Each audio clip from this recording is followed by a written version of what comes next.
Hey everyone, I just got out of the pre-premiere because the actual premiere is on Thursday, right? It was the pre-premiere of Deadpool and Wolverine. And after spending the last 6 months analyzing over 40 trailers, I've got my verdict right here. So, did it save Marvel? Is it better than Endgame? Is Deadpool the savior of Marvel?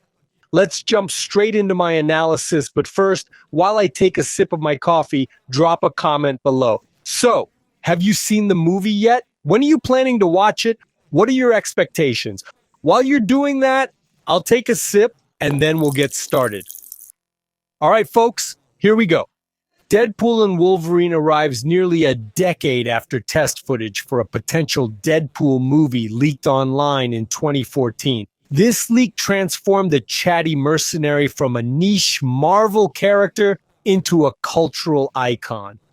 At the time, no one knew if a Deadpool movie would be a hit or a flop, but everyone knew that Ryan Reynolds was perfect for the role. He deserved a second chance, especially after X-Men Origins, that disaster which wasted his first good scenes, like Wade Wilson sewing his mouth shut. The rest, as they say, is box office history. To kick things off, let me know in the comments if you're excited or disappointed to see Hugh Jackman back as Wolverine, or about Deadpool's new adventures in the Marvel Cinematic Universe. This is a controversial question, and you can't choose both. Drop your thoughts in the comments below. I'm really curious to hear what you think.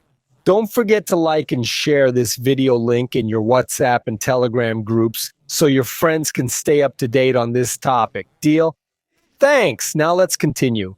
A lot has changed since Deadpool was first released. The character got a sequel. Fox's X-Men universe gave us the standalone masterpiece Logan, and then flopped with Dark Phoenix and the New Mutants. Fox was acquired by Disney, legally bringing the X-Men into its universe, while the Marvel Cinematic Universe expanded even further after Avengers Endgame with several shows on Disney. However, fans' love for Ryan Reynolds' Deadpool never diminished, nor did their affection for Hugh Jackman's Wolverine, who defined the genre for over 2 decades. Even with this star power, bringing Deadpool's self-aware, irreverent, and daring humor along with the existence of New Mutants into the mainstream MCU was always going to be a risk. But just like its 2016 debut, the gamble paid off, delivering what might be the best Marvel film post-Endgame in the 3 years since Spider-Man No Way Home. The film sets its tone right from the start, with Deadpool literally digging up Logan's corpse to help him with his undisclosed objectives. He then bloodily eliminates a group of soldiers from the Time Variance Authority, from Loki to the tune of N5's Bye Bye, even finding time during the credits to bust some moves. It's bloody, over the top, and hilarious, constantly pushing the boundaries of the Disney universe, but it keeps Deadpool incredibly likable. It feels like no time has passed, and that's a great thing. In Deadpool 2, a lot changed for Wade. Besides using time travel to fix some past mistakes and bring back his loved ones, he tried to become a member of the Guardians of the Earth, but didn't make the cut. So Wade settled for a low-paying job, even wearing a wig in public that doesn't hide his scars. Still, his family from the first 2 movies, like Vanessa, Colossus, and even former X-Force member Peter are around, keeping Wade grounded. In the first trailer for Deadpool and Wolverine, the TVA kidnaps Wade and brings him to Agent Paradox, who offers him a proposal to join the main MCU and become the great hero he was always destined to be. Of course, this offer is too good to be true. Deadpool discovers that his reality is in danger due to the consequences of Wolverine and Logan's story, who of course died at the end. He needs to find a new Wolverine and fix his reality, but the Hugh Jackman variant he ends up with, even while wearing the comic book costume, is unwilling to help.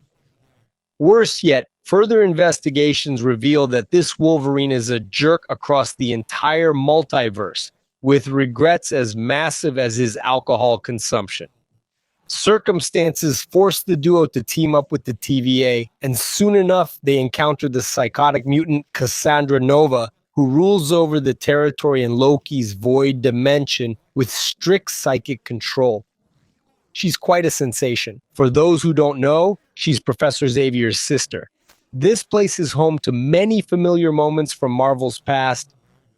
That's about as much as one can say about the plot of Deadpool and Wolverine without venturing into spoiler territory. Despite the many confirmed cast members and trailer moments that viewers saw before the release, it's nothing compared to what Ryan Reynolds, Hugh Jackman, and director Sean Levy have in store. The return of Arrow and Stanford as X-Men 2 and X-Men. The Last Stand is super fun, and a montage of alternative Wolverines from the comics past will stir up a lot of emotions. And yes, recent trailers reveal the return of X-23, played by Daphne Keane, a bit too early in my opinion. But there are also some Marvel cameos here that pay homage to forgotten films or ones that aren't quite up to par with the current MCU. While it uses some references for laughs and others for touching moments, Deadpool and Wolverine employ them wisely.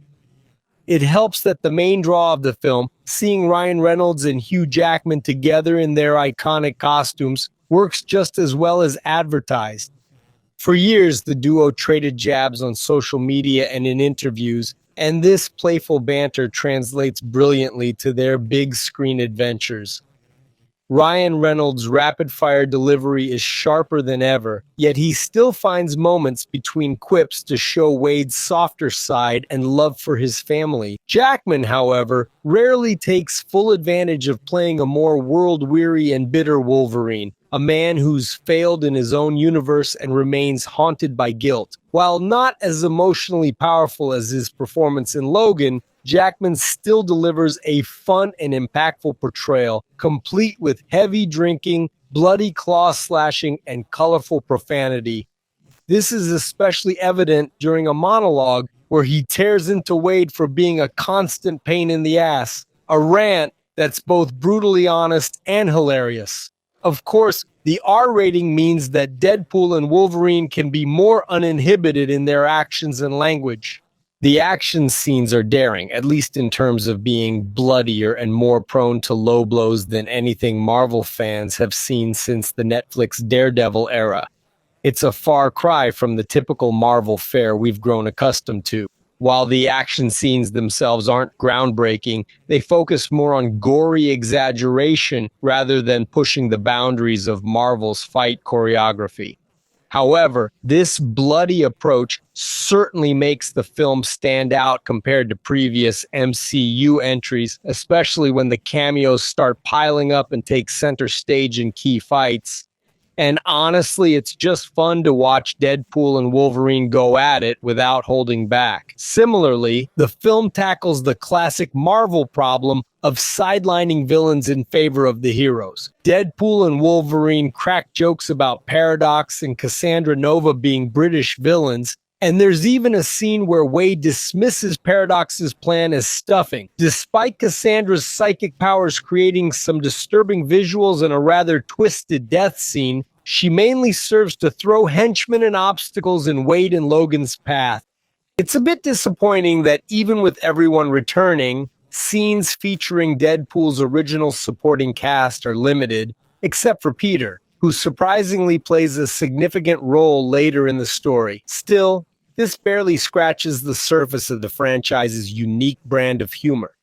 Whether it's Deadpool dropping an F-bomb on Fox, teasing Wolverine about how long Disney will make Jackman play his iconic character, or even a background sign poking fun at Deadpool creator Rob Liefeld's artwork, there are plenty of meta jokes to go around. Fans will likely watch the movie multiple times to catch all the references they might have missed on their first viewing. The most impressive thing about Deadpool and Wolverine is that it works as a standalone story. It's a tale packed with references to both the MCU and pre-MCU Marvel, and Deadpool's undefined yet clearly significant role in the franchise's future, even though the details of Avengers 5's plot aren't set in stone yet. But the film never loses sight of its most intimate perspective.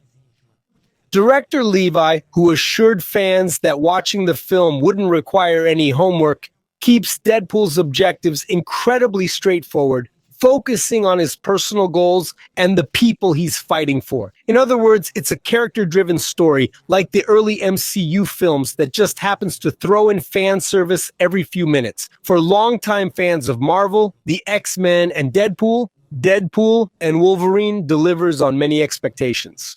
The movie maintains all the irreverence of Fox's Deadpool projects, but now boasts a Disney budget that makes its adventures seem even bigger and more daring. It finally brings Hugh Jackman as Wolverine, donning the original yellow suit that fans have been dying to see since X-Men Origins, when they teased a deleted scene featuring the iconic costume. There are character reveals that'll blow everyone's minds and bloody battles in the ruins of a 20th Century Fox sign, adding laughs and heart-pounding moments, but it all comes from a genuine place of love, with a credits montage showing all the passion and hard work that goes into making these classic Marvel flicks possible. The fact that Deadpool and Wolverine balance heartfelt moments with non-stop cocaine jokes and jabs at the franchise they're now part of is just one of its many charms. Deadpool and Wolverine give fans a reason to get hyped about the future of the Marvel Cinematic Universe again. The team, not just Ryan Reynolds and Hugh Jackman, but also Deadpool and Disney, was totally worth the wait. Folks, looking at everything we've discussed, my final take is that Deadpool and Wolverine is an awesome blend of Deadpool's classic irreverence with Wolverine's epic vibe, now even bigger and better with Disney's backing. The film not only delivers breathtaking action scenes and sharp humor, but it also touches our hearts by showcasing the love and dedication that went into bringing these iconic characters back to the big screen. It's incredible to see Hugh Jackman finally in the classic costume and Ryan Reynolds at his absolute best. We want to hear your thoughts. What did you think of this explosive combination? If you haven't seen the movie yet, when are you planning to watch it? Drop a comment below if you think this film is the best MCU offering post-Endgame and if you believe it'll save Marvel. If you enjoyed this video, don't forget to like, share, and subscribe. You'll see recommendations for our next videos popping up on your screen now. They're definitely worth checking out. I'll catch you all in the next video. See you soon.